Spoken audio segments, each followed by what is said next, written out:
Good afternoon. We're in Fredericton at the 2022 Harvest Jazz and Blues Festival.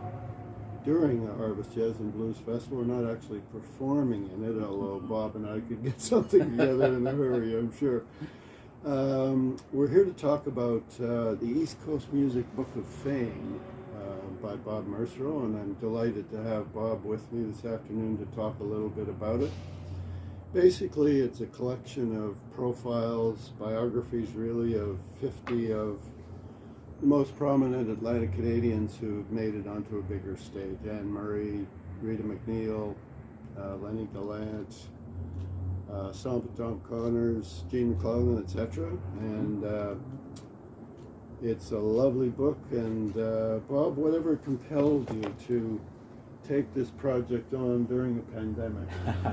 Well, it was a good time to write a book, actually, because everybody was kind of, especially near the start of it, everybody was kind of at a loss for what to do. They lost a lot of their shows and didn't know when they were going to get back on the road. So a lot of people were home. They were doing their projects. They were, sort of, they could spare a couple hours to talk. Or I usually ask people, give me half an hour or so, and we end up to be an hour to 2 hours doing these interviews. So nobody was in a rush. So you actually interviewed everyone, pretty much everyone. Almost everybody that was still alive, and and in some cases there were people that had, a lot to do with the person who had passed away recently. If it was somebody like Ron Hines, I asked his good friend, musician Colleen Power, for some quotes, because she had an interesting take on how he was a great team player in Newfoundland and St. John's, how he would really help up-and-comers like her. So you must have picked up some additional information about some of these artists because they had the extra time to give you. Right? Yeah, it was great because I didn't plan this in any way, but I knew I had to do profiles of everybody, and it turns out that we all know which album was the big one and which songs were the big one for it. But it's how they got there is often the best story musicians tell, and it turned into, for a lot of people, a chance to really look back at that. At the defining moments, what turned them from somebody who wanted to make music into somebody that we all know makes music, and what it was that put them on that path, and in some cases what it was that took them from being a normal, let's say, musician, being somebody that's certainly quality, to somebody that is internationally famous in a lot of cases, or nationally famous, or has given the world something that is appreciated out of this area. Yeah, very interesting. How difficult was it to develop the criteria by which you selected the final 50? You must have had a hard time. That was the hardest. Yeah, I mean, I've done list type books before. I did the top 100 Canadian albums, top 100 Canadian singles, and in those cases I did surveys. I didn't pick them myself. What I did was I found I reached out to the music community of Canada, had several hundred people vote on what the best ones were. In this case, I had to come up with a final list. So talk to a lot of people about what do you think constitutes the best a list of the best artists of Atlantic Canada. So coming up with this criteria was it's always a debate, right? So even if you have 4 or 5 really strong criteria, and then you go, what about this person? They'd be eliminated by those criteria. That's true. But how can you do this book? So, in the one that's glaring to me that I have to say no, not eligible, is Stan Rogers. Of course. Who is, if you ask people if Stan Rogers is an East Coast or maritime musician, they go, "Wow, yeah." I mean, he wrote Barrett's Privateers. But as it turns out, Stan Rogers never lived in Atlantic Canada. Not, you know, he visited, but he was visiting family. His parents were from Nova Scotia. His family was from Nova Scotia. Stan never lived here. And, you know, if you didn't pay taxes, it's hard to, you know, there's probably no musicians out there who go, yeah, bump them. I should be in there instead of Stan Rogers. But had to be fair, you know, and the criteria said you should be an Atlantic Canadian, and there were other tough ones that, you know, made the list smaller. I wanted people that had at least contributed music here first in their career, or moved here and then contributed. Right. You know, that did stuff in Atlantic Canada and Atlantic Canada. Contributed to the culture. Yeah, here, that's right. Yeah. It must have been really tough, though. You've probably left some out that you would have liked to include. Do you foresee another volume here with the next 50? It's there's so many more stories to tell. Yeah. I don't know if, you know, it's kind of that's a tough marketing idea, right? Like the second top 50 or 51 to 100 kind of. Now I'll stick with the first book thing. Yeah. But there's so many that just jump out, especially modern. I think if a second volume would have more current musicians. There's a few in here. Don't get me wrong. There's not. Yeah. It's not all Hank Snow and Anne Murray. It's there are modern musicians that are plenty working today. Matt Anderson, Matt Mays, Joe Pascott. You know, those people are all still around. You can go see them, you know, at Harvest or whatever. But but I didn't get everybody. Yeah, and it's emerging. Like it's an emerging cultural phenomenon, really, East Coast music, and there are a lot of really good young musicians and songwriters and singers who absolutely are carving out a career for them, and they may meet your criteria at some point. Yeah, and if it's the idea of this is kind of a Hall of Fame, right?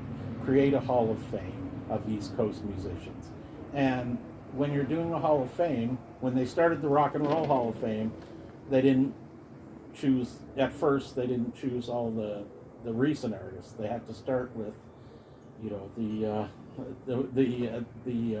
Chuck Berrys of the world, right? Right. And when they started the Baseball Hall of Fame, they had to, you know, the first 15. It was Babe Ruth and Ty Cobb. You know, they went and got those guys. So you build the hall, and as people, you know, tomorrow somebody else is going to have a big hit. That's a very interesting point. And what happens to the Hall of Fame as people start to develop in their careers, you know, you're always adding to it, but you have to add to it with some integrity. And there's been some questions about the Baseball Hall of Fame that you just talked about, you know, there's a second Baseball Hall of Fame now, which some people think has diminished the impact of the original Hall of Fame.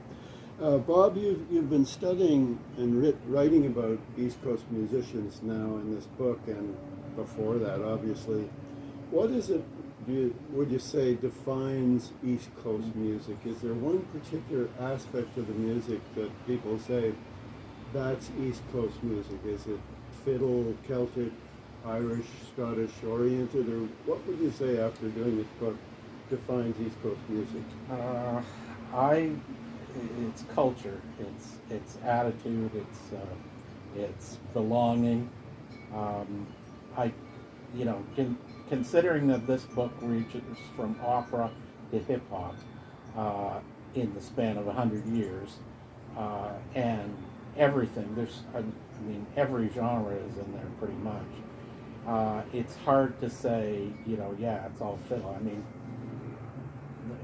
the bulk of the 50 artists are not fiddlers in that book, and they're not Celtic, and they're not, you know, they're from all over. Right. But I think it's our culture and the hope to spread it outside in a little bit.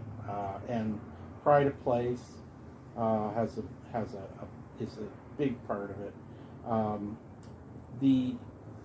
There are real strengths.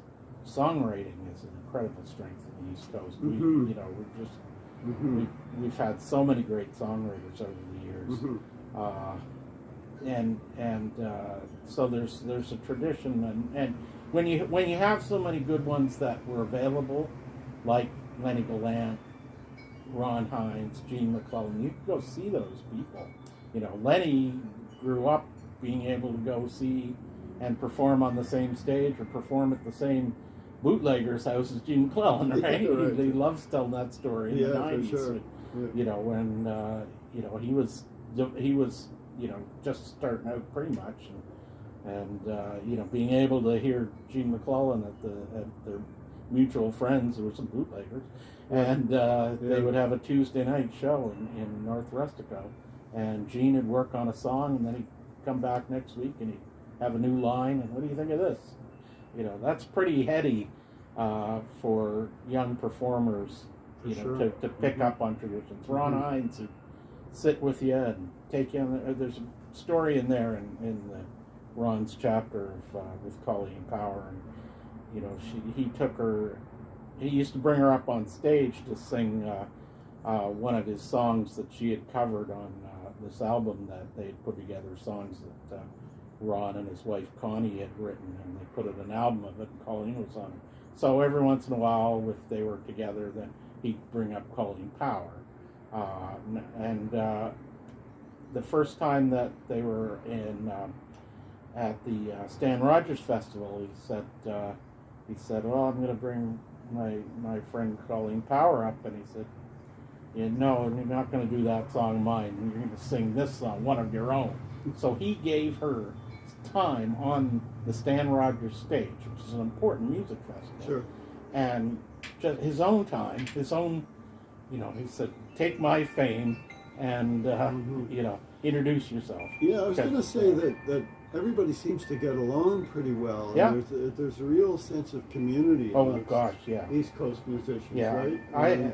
I love going to festivals here because I have the privilege of being backstage because I'm usually an MC at them, Right.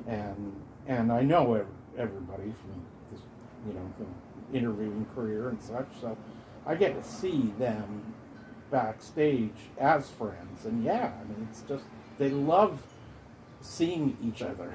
It's great, you know. You see everybody gravitate off talking. You see spouses mingling, you know, that ever. It's a family weekend. I was in Lardley Creek Hullabaloo in Perth Andover a couple of months ago, and you know, I was just chatting with everybody. In the space of 10 minutes, I got 2 invites, one to PEI to stay at Irish Myson's place, and then Chris Kirby said, oh, come down and stay with me in East Lawrencetown. There you go.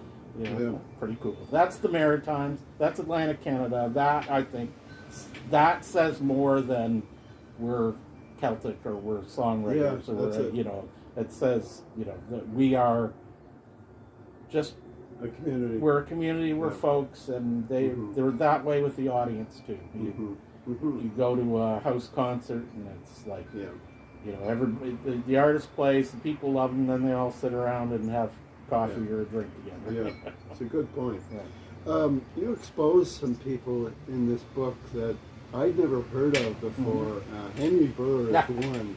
Could you tell us a little bit about Henry Burr? Well, nobody's ever heard of Henry Burr now, but it's great. Henry Burr, I love Henry Burr because he, you know, he's just been out of style for so long, he's been forgotten. But here's this guy from St. Stephen, New Brunswick, who became the king of pop way before Michael Jackson ever claimed the throne. He was the king. He was the king before Elvis. In the 1910s, Henry Burr was the most successful recording artist in the world. It's estimated that Henry Burr sold some 250 million records. In 1910. In the 1910. Well, he was active from 1903, I think, to the early 30s. Yeah. But the bulk of them would have sold in that era. And the fascinating thing about Henry Burr is he recorded under like a dozen different names for every label going, because in those days it was all about the song, not the singer. So for the record companies were trying to get their version of a famous Broadway song, or, you know, whatever people were playing in their parlors. They wanted when these new phonographs were coming out, they wanted to say, "Oh, here's you can buy, I'll give my love a rose on Columbia Records," and it'd be Henry Burr or it'd be Harry McClaskey or whatever name that he used for that. But Burr was this is in the pre-electric days, they call it, and by electric they mean microphones. Microphones have not been invented yet. Oh, wow. So what you had is those big horns, the kind on the old phonographs that put the sound out. Well, that's also how you record it. You would sing into that horn, or the horn would be on stage to capture the orchestra, whatever, and it would, it was using it as a funnel, and it would go basically direct to it would be turned into an electric signal, and that turned into the cutting lathe to create a wax cylinder or a flat record, and so you had these big voiced tenors like Burr or big orchestras, and you needed presence and that. So that once the microphone came in, then the crooners came in, the Bing Crosbys, Mel Tormes. Well, a little later for Mel. Yeah. Don't age them that much, Okay. but yeah, and they're the ones that had they were able to develop microphone techniques, so they didn't have to sing as loud and that. Right. But the old Henry Burr style went out of fashion. If you want to know what he sounded like, the best example is Tiny Tim, who Henry Burr was his hero. Right. So Tiny Tim, You're right. Henry Burr didn't sing like that. Tim had the falsetto, but that kind of music. Right. And interestingly, since the book came out, the first weekend it was out, I ran into this friend of mine, Brian Bourne, who's the bassman and Chapman stick player in Rollins Cross. Yeah. And he wanted to read the book, so he got it. Went, Henry Burr, I got a great Henry Burr story. And I went, really? And he goes, yeah, I was at a festival in the States one time, and Tiny Tim was playing on it. And I was talking to Tiny Tim, and he said, where are you from? I said, I'm from Fredericton, New Brunswick. And he goes, New Brunswick?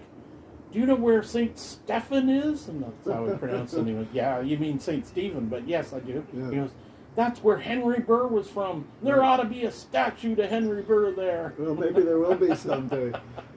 Any other little tidbits you'd like to share about some of the discoveries you made about some of these artists in doing the book and in talking to them at length? Yeah, there's so, it was great to find out the coincidences. I love coincidences, and there's always a really good one in an artist's story, the big break coincidence. And they just shake their heads thinking about how it was true. But the biggest coincidence is a coincidence of coincidences, because there are two different artists that became famous because of their school janitor. And which you don't think, who had that moment. But one is Lisa LeBlanc, who wanted to learn how to play guitar, and the person in her town growing up that was the best guitar player in rural New Brunswick was the janitor at the high school.